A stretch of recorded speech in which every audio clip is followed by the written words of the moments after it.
प्यारे बच्चों, आज इस वीडियो में हम लोग शेयर के संबंध में विस्तार से अध्ययन करेंगे। शेयर, जिसे हिंदी में अंश कहते हैं, जब किसी कंपनी का निर्माण होता है तो उसके लिए अत्यधिक पूंजी की आवश्यकता होती है और उस पूंजी को जनता से, सरकार से, महाजन से या अन्य स्रोतों से लोन के रूप में प्राप्त किया जा सकता है। लेकिन सबसे अच्छा जो विकल्प है वो विकल्प है कि शेयर्स को छोटे छोटे टुकड़ों में, छोटे छोटे अंशों में विभक्त कर दिया जाए। छोटे छोटे टुकड़ों में विभक्त करने का तात्पर्य सिर्फ इससे है कि वो छोटा हो जाएगा तो प्रत्येक व्यक्ति की पहुंच में हो जाएगा और उस छोटी सी इकाई को प्रत्येक व्यक्ति जो उसे खरीदना चाहता है वो खरीद सकता है। यानी शेयर क्या है? कंपनी की संपूर्ण पूंजी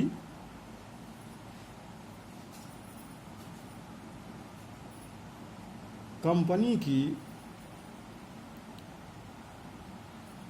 पूंजी को जिन छोटे छोटे टुकड़ों में विभक्त किया जाता है उन्हें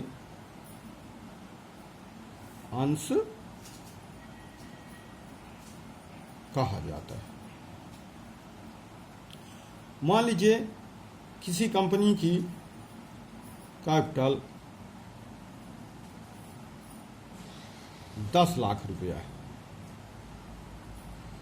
और कंपनी इसको शेयरों के रूप में जनता को निर्गमित करना चाहती है और कंपनी एक अंश 10 रुपया का, 10 रुपया पर शेयर, यानी एक अंश 10 रुपया में निर्गमित करना चाहती है और कुल पूंजी इतना है, तो इस पर भाग दे दीजिए। इसे 1 लाख शेयर बनेंगे। नंबर ऑफ शेयर्स, कैपिटल कितना है? 10 रुपये बटे 10, यानी जो नंबर ऑफ शेयर्स हैं वो 1 लाख शेयर हैं। 1 लाख शेयर होंगे जिनकी प्रति शेयर कीमत है 10 रुपया और इन शेयरों को वो जनता को खरीदने के लिए आमंत्रित करेगी। अर्थात कहने का तात्पर्य यह है कि कंपनी की पूंजी को जिन छोटे छोटे भागों में या टुकड़ों में विभक्त कर दिया जाता है उन छोटे छोटे टुकड़ों को अंश या शेयर कहा जाता है। अब अंश कितने प्रकार के होते हैं इसके बारे में देख लेते हैं। आइए देखते हैं। Kinds of shares.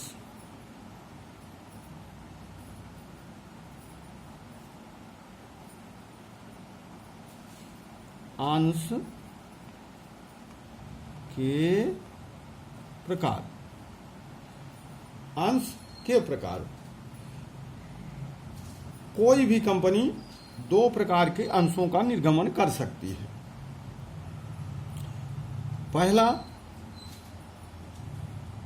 Preference shares, जिनको हिंदी में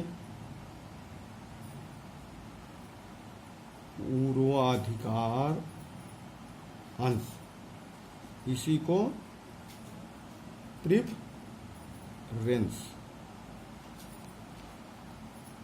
शेयर कहा जाता है। और दूसरा है समता अंश, इसको बोलते हैं इक्विटी शेयर। पूर्वाधिकार अंश और समतांश। पूर्वाधिकार अंश को जो लोग खरीदते हैं उन्हें पूर्वाधिकार अंशधारी कहते हैं, प्रेफरेंस शेयर होल्डर कहते हैं, और समता अंशों को जो खरीदता है उन्हें समतांशधारी कहते हैं, अर्थात उनको इक्विटी शेयर होल्डर कहते हैं। और आगे चल करके हम देखेंगे जो ये इक्विटी शेयर होल्डर है यही कंपनी का वास्तविक मालिक होता है। कभी कभी ये प्रश्न 1 नंबर का आता है सवाल में कि कंपनी का मालिक कौन होता है, director, manager, equity share holder, preference share holder. ज़्यादातर लड़के डायरेक्टर में लगाते हैं, संचालक में।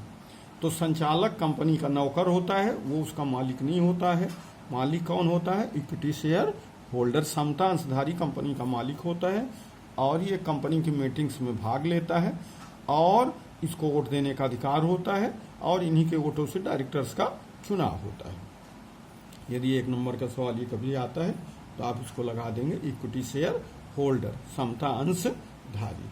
अब आइए इनका एक एक करके अध्ययन करते हैं। पहले पूर्वाधिकार अंशों का अध्ययन करेंगे।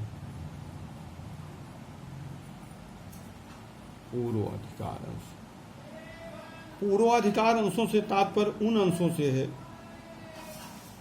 जिन्हें कंपनी के लाभों में सर्वप्रथम एक निश्चित दर से अधिकार प्राप्त होता है। इसका नाम ही है पूर्वाधिकार या प्रेफरेंस शेयर। अर्थात कंपनी को जो भी लाभ होगा सर्वप्रथम पूर्वाधिकार अंशधारियों को एक निश्चित दर से दे दिया जाएगा। उसके बाद जो बचेगा उसे अन्यों में वितरित किया जाएगा।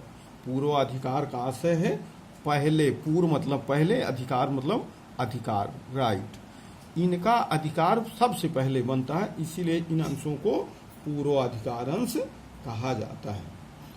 यानी लाभों में, कंपनी के लाभों में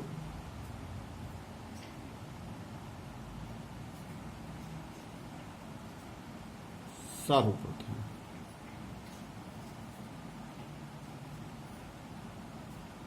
दिया जाता है। ठीक है ना, कंपनी के लाभों में एक निश्चित दर से सर्वप्रथम इनको दिया जाएगा, इसके बाद दूसरे को दिया जाएगा। अब पूर्वाधिकार अंश कितने प्रकार के होते हैं इसको जान लीजिए। नंबर 1, संचयी। संचयी पूर्वाधिकार अंश, इनको कुमुलेटिव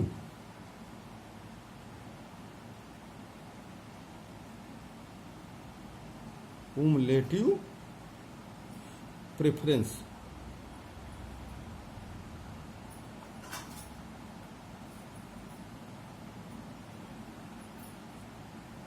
शेयर कहा जाता है। संचयी पूर्वाधिकार अंश, ये वे अंश होते हैं जिनके धारक को कंपनी द्वारा कुछ वर्षों तक पर्याप्त लाभ या हानि के कारण लाभांश देने में असमर्थ रहने की दशा में गत वर्षों का लाभांश नहीं दिया जाता है। पूर्व निश्चित दर से लाभांश प्राप्त करने का अधिकार बना रहता है। जब कभी कंपनी को लाभ होता है तो ये कंपनी के लाभ में से हिस्सा प्राप्त कर सकते हैं। अर्थात जिन लोगों के पास ये अंश होते हैं, अगर कंपनी को किसी वर्ष में लाभ नहीं होता है तो उस वर्ष उसे लाभ नहीं मिलेगा, लेकिन यदि आगे के वर्षों में लाभ होता है तो उनको पुराना लाभ और नया लाभ, यानी एरियर जो पहले का लाभ बकाया है वो और जो वर्तमान का लाभ है ये सब इनको मिलेगा, संचयी वालों को। अब इसका उल्टा होता है असंचयी। असंचयी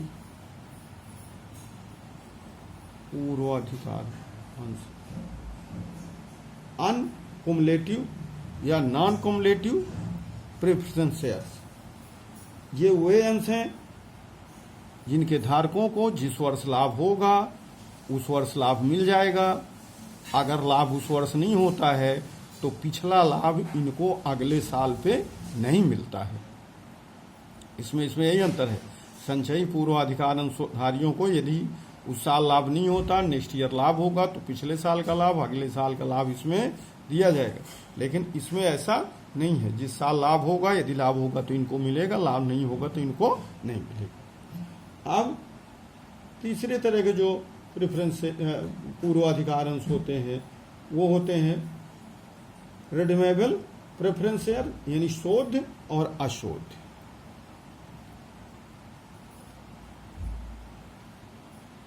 एक ही साथ देख लेते हैं। शोध पूर्वाधिकार अंश, रिडीमेबल प्रेफरेंस शेयर बोलते हैं इनको, और इसी का दूसरा भाग है अशोध। अशोध इनको इररिडीमेबल और ऊपर वाले को रिडीमेबल। तो अशोध पूर्वाधिकार अंश और इसमें क्या डिफरेंस है, आइए इसको हम लोग जान लें। शोध अंश वह अंश है, शोध पूर्वाधिकार अंश वह अंश है जो कुछ शर्तों के साथ निर्गमन के कुछ शर्तों के साथ इसको दूसरे अंशों में परिवर्तित कराया जा सकता है, शोध कराया जा सकता है। यानी कुछ शर्तों के साथ इनको लौटाया जा सकता है और इन अंशों को विमोचनशील पूर्वाधिकार अंश भी कहा जाता है। और अविमोचनशील या अशोध क्या है, कंपनी के वे अंश जिनका विमोचन नहीं किया जा सकता, अर्थात जिनको कंपनी को लौटाया नहीं जा सकता, बल्कि इनका भुगतान कब होता है, जब कंपनी का समापन होता है तब। अब अगला अंश है समतांश। ये क्षमता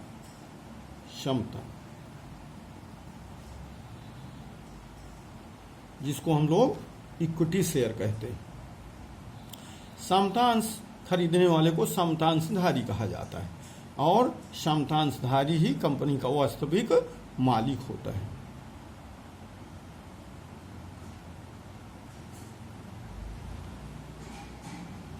और इसको वोट देने का अधिकार होता है।